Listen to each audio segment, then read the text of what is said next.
Right. I'm so excited to introduce our community today to Katie Bramlett, co-founder of WeShape, which we'll talk about. And Katie's a fierce advocate for bringing awareness to women's health and fitness. Welcome, Katie. Thank you so much for having me. Happy to be I'm here. so excited. Thank you. I'm excited to chat today. I feel like we have a lot to dive into and uncover. And maybe a good place to start. I was looking on your website and this really popped out on the page for me. And it said changing how and why, both underlined the way we work out. And I was kind of curious, like, where's this passion of all of this change of how and why is that important right now in our health journey, our fitness society? Yeah, well, I mean, it really started from a company that I used to run. My co-founder and I used to have a body transformation company, and we helped thousands of people lose a lot of weight through diet plans and exercise plans. And it was kind of person after person that I saw really they would lose the weight and they would be happy for a short time. But there was still a pretty high level of dissatisfaction. And I started going like, wait, I have the intention to help people and I think we're doing something good, but the outcome is not what I thought it would be. And I don't think it's what they thought it would be either. So we started doing some more soul searching and going like, we're not going to actually run this company anymore, which was I mean, Mm. I'm going to be honest, it was a hard decision because we were doing very well. We had made the Inc. 500 3 times in a row. We were scaling our team, scaling the company. And but I also just knew that if I was going to be leaving my children at home every day to come here and do something, I had to do something that actually like benefited people. And I could see that it wasn't really benefiting people. Like we all kind of thought it was, but then when it was all over, I was like, I don't know that it really is. So we shut that company down and then we started WeShape. And so we started WeShape with the intention of solving what we believe are two main problems in the fitness industry. So one is really on the exercise side and one is on the mentality side. So a lot of people think that a good workout is one that is, where you're sweating a lot and you're calorie burning and you're pushing through pain. And yeah, I mean, okay, but what we really have discovered is that, does your 85-year-old self really want that plan? And we have kind of discovered the answer is no. So we said we got to change the entire way we're approaching even the perspective of what is quote unquote a good workout. We want to almost redefine what a quality workout is, that is something that could serve you now, but also as our bodies age.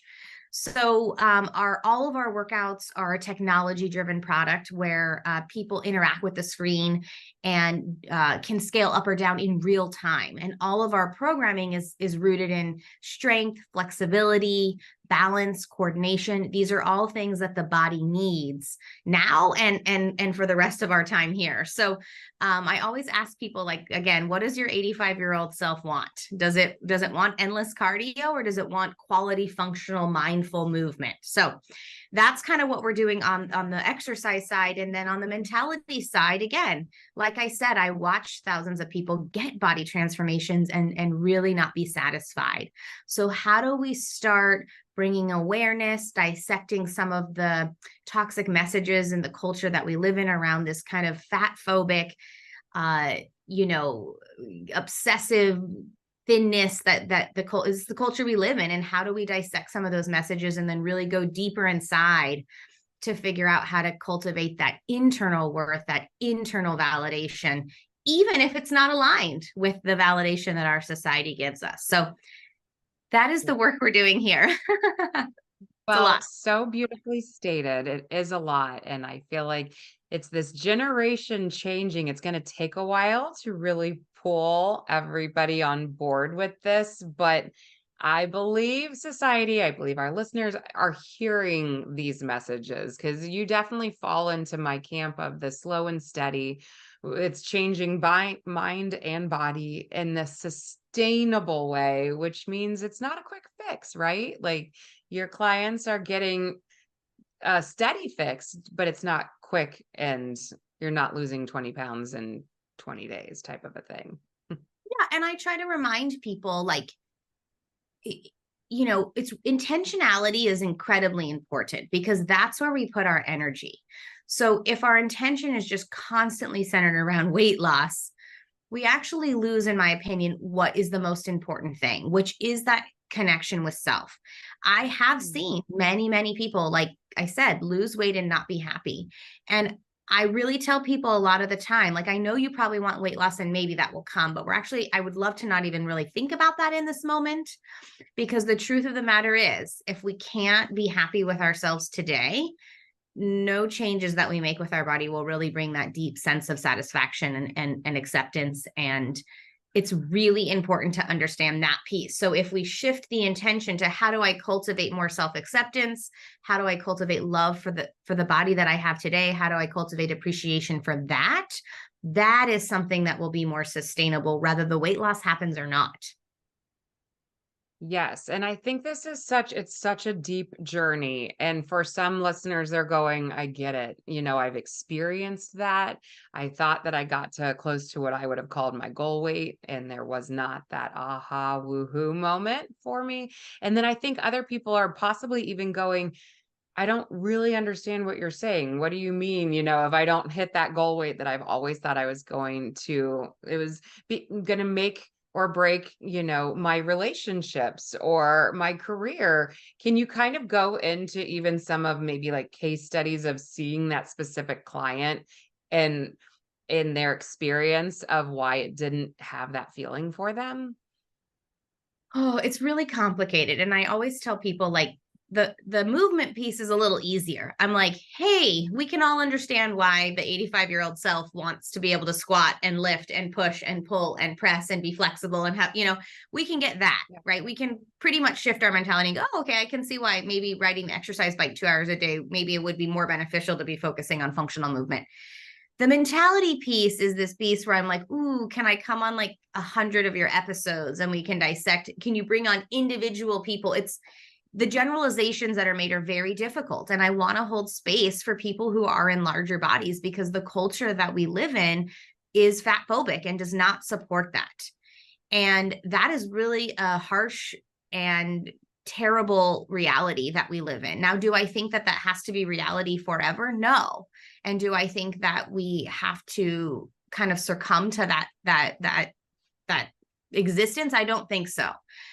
It's kind of like, I like to tell people, like, there are plenty of people who are actually in larger bodies who are full of confidence and full of self-worth and love themselves just as they are. So those are case studies that I love to look at, because those are the people that I'm like, well, we think that in order to be fully happy with ourselves, we have to be this weight.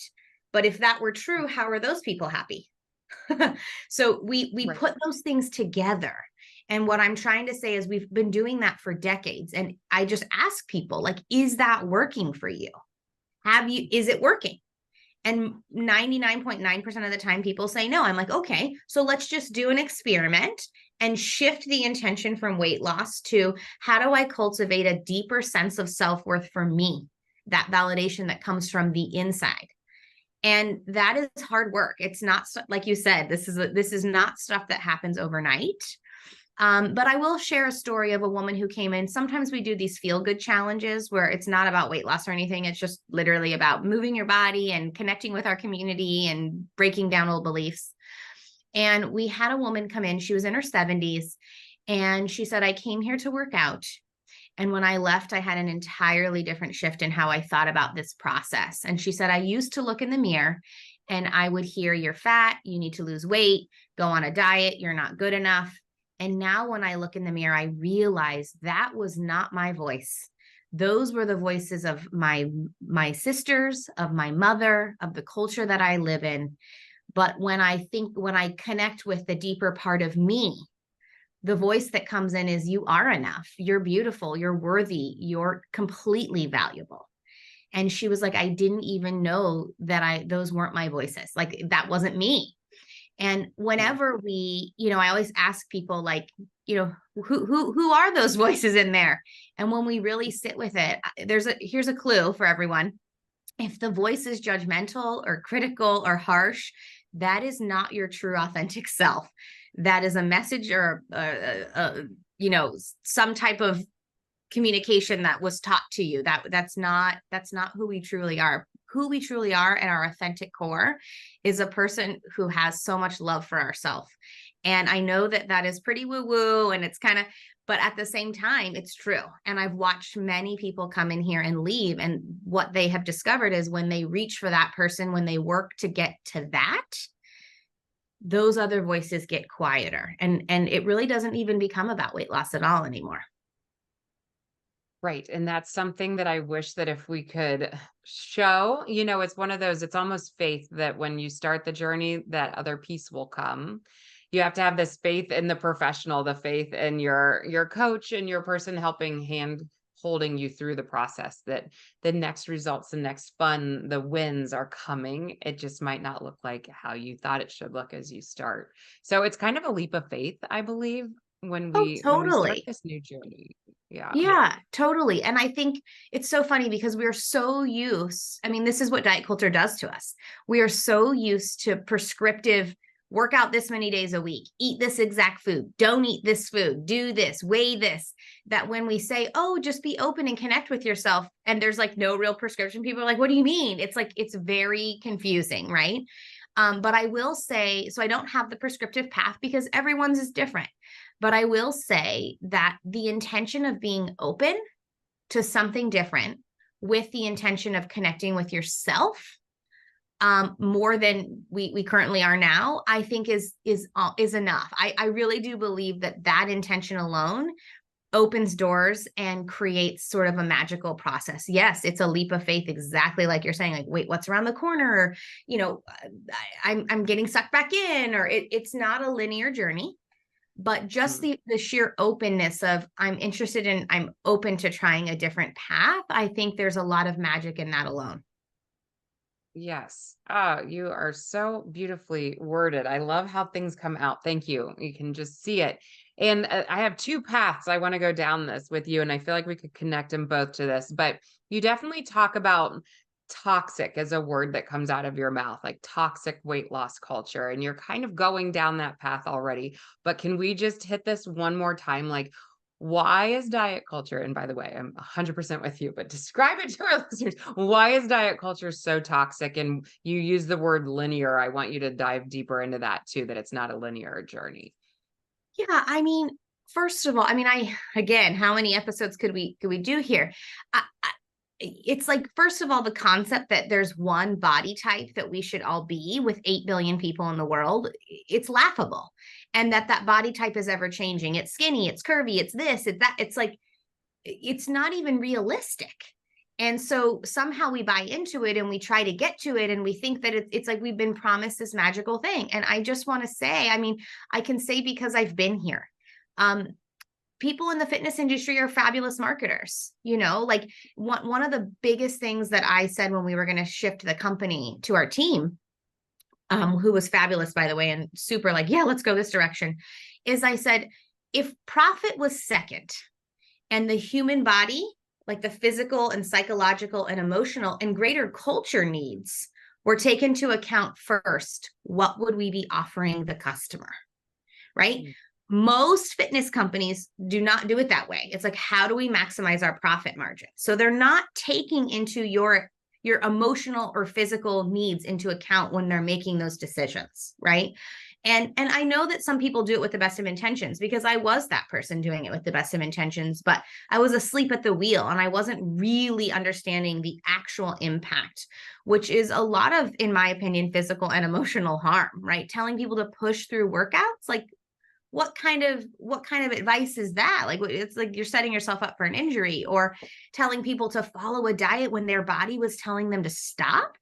Like, we have really destroyed this beautiful connection that our mind and body have, that is full of infinite wisdom, so that we can make sure the companies are making a lot of money. So I feel like I just have to say that not all, but a lot of companies in the fitness space don't really have the mentality of, how do I provide the thing that's best for you, not just physically, but emotionally and psychologically. So yeah, so just the idea that there's one body type is one way. The fact that we're really telling people to disconnect from their body signals, the fact that we're basically saying you're only worth it if you weigh this much. Like, that is absolutely insane. It's like if my best friend came to me and said, oh, I'm just, like I'm not going to be worth it if I don't weigh this much. I would be like, you're insane. You're the kindest, most caring person I know. We have the best. Like, why are we fixated on this? It's like we've been trapped into this vortex where we just obsess and do anything we can because we think that our worth and value is dependent on this number on the scale. And it truly isn't. And I really want to give people permission to stop giving that power away. Stop giving that power away. You're basically saying, I'm waiting for something outside of me to validate my existence and worth. And I know that we all do this. I am guilty of it myself, but there is a chance to go down a different path where we're not reliant on other for that validation of worth. Right.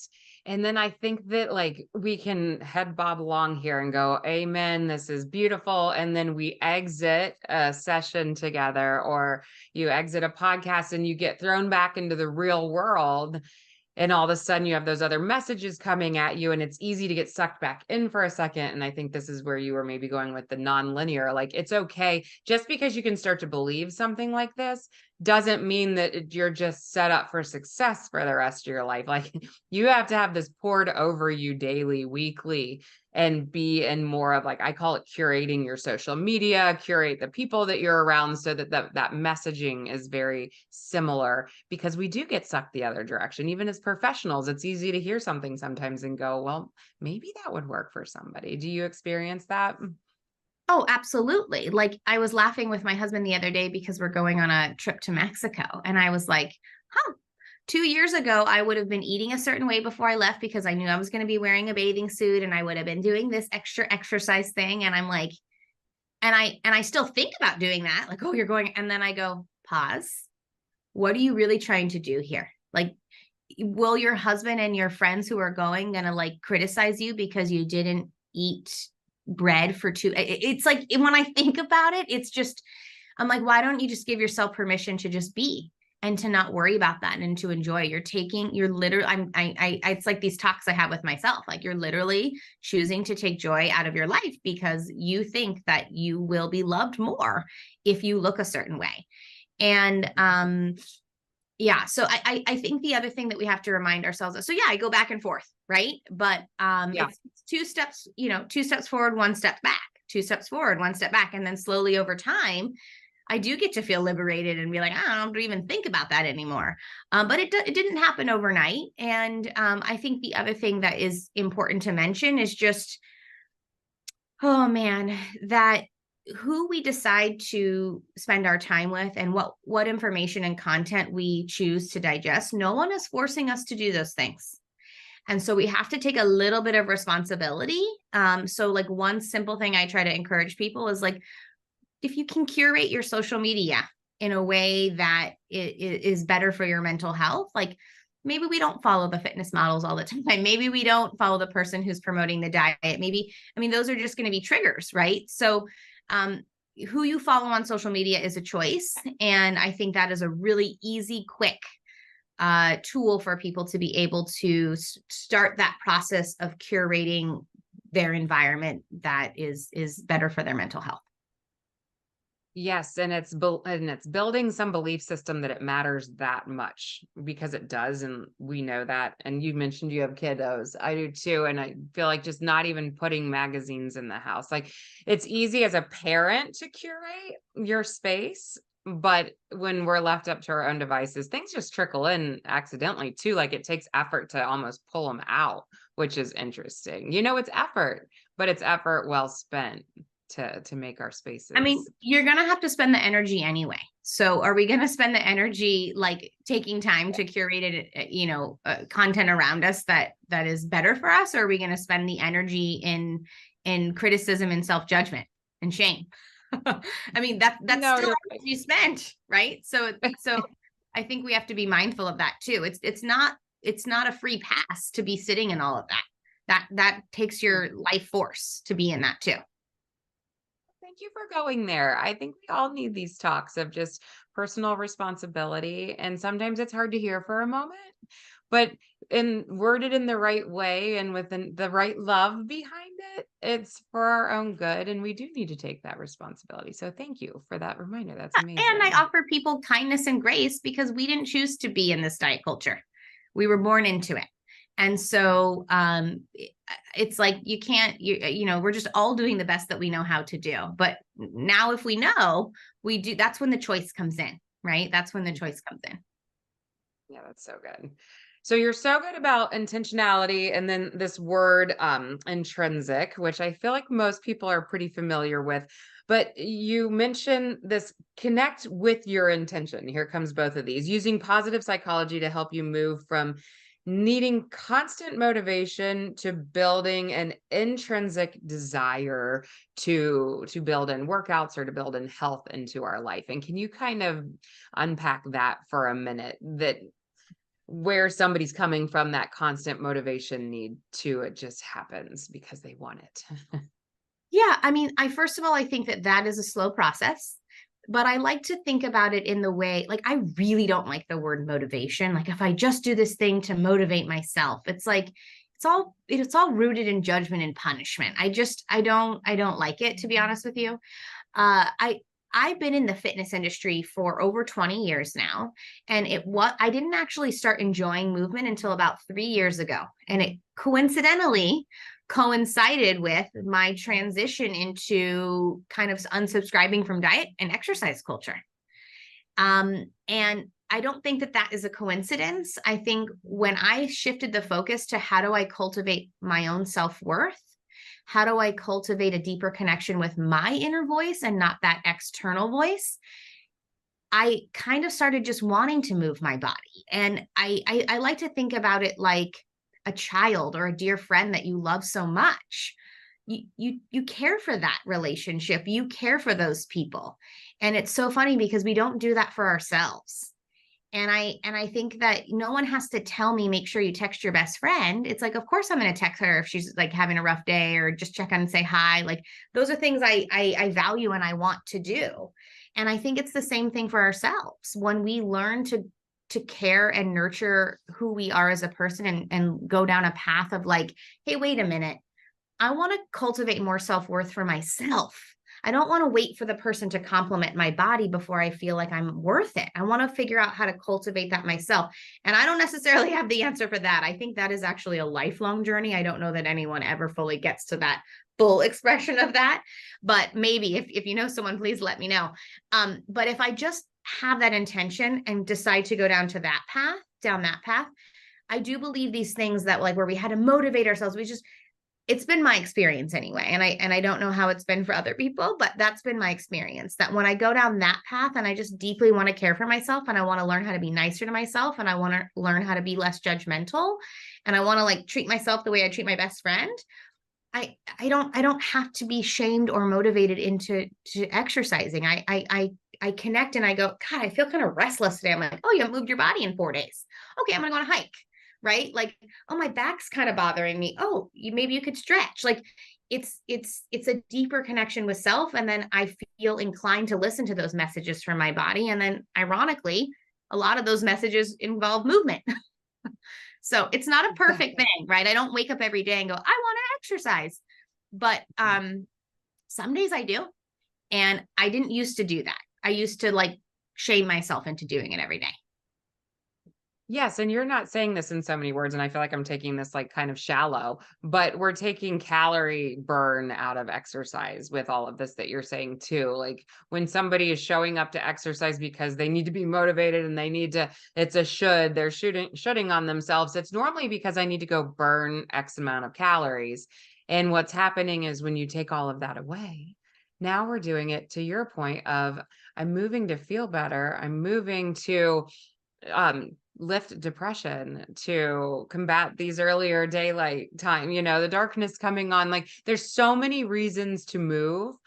And that's where Katie's going with this, is just, and then we have to, if we're connected with our body, we can actually hear our body saying, thank you for that today, because now my neck feels better. Now my back feels better. I'm happier, more joyful. So Man, then it's one of those areas like you can get to it, but you have to practice it a lot. And I think that's Like the beautiful that other you have your day, own personal story of I've seen myself here and I am now on this other side. yeah, So and we think that that other side is I'm going to wake up and want to exercise 7 days a week. Nobody said you have to exercise 7 days a week. That's not what the other side looks like. The other side looks like I'm going to check in with my body and see how I feel today. What does my body need? We're just so disconnected from that because we've been taught focus on the calories, push through the pain. Like we don't even really know how to receive messages from our bodies. So, but again, just having that openness and that intention to connect with ourselves in a more meaningful way, connect with our body in a more meaningful way. Again, I do believe just that pure intention combined with a little bit of openness creates a really magical path. love that. Love it. So I want to make sure with our time that our listeners really understand your WeShape offerings, your business. Go ahead and take us through what you offer, where to find you, and what that looks like, even from a virtual end for individuals.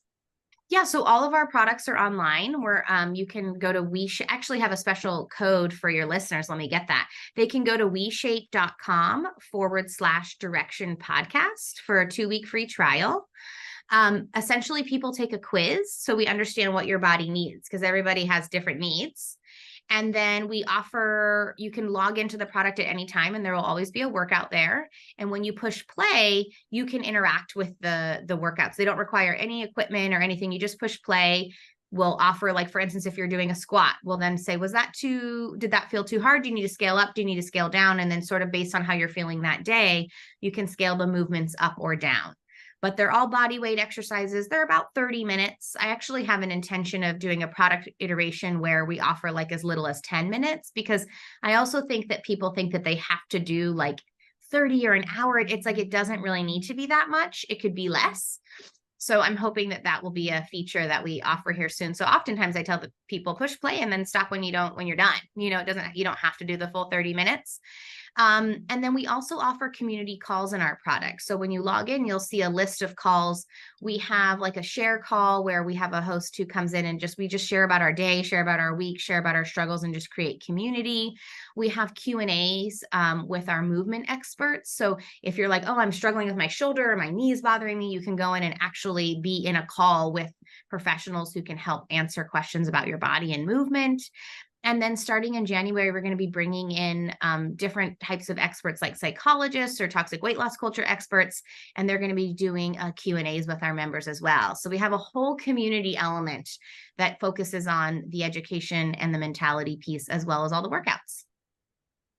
Which is wonderful. What a great resource. And again, if they're signed up and they're doing the program, they show up to their workout whenever it fits into their day, Yeah, it's correct? not live workouts because essentially what we're trying to do is get a workout that's perfectly designed for you. So everybody is doing the quote unquote same workout every day, or whenever they're pushing play, but it's really different because behind the scenes, we have thousands of video movement files. So yeah, the workouts are kind of done whenever it works for you. And then the calls are the ones that are scheduled because they're live and they're on Zoom and yeah.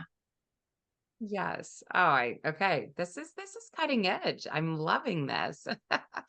All right. So I'll have all of those links in the show notes.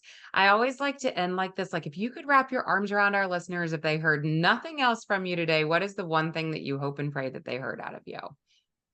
That regardless of what your number is on the scale, you are worthy, you are valuable, you are loved in this world, and you're not broken. You don't need to change anything to deserve that. So good. Thank you so much for all of your time and your wisdom today. Yes, thank you so much for having me.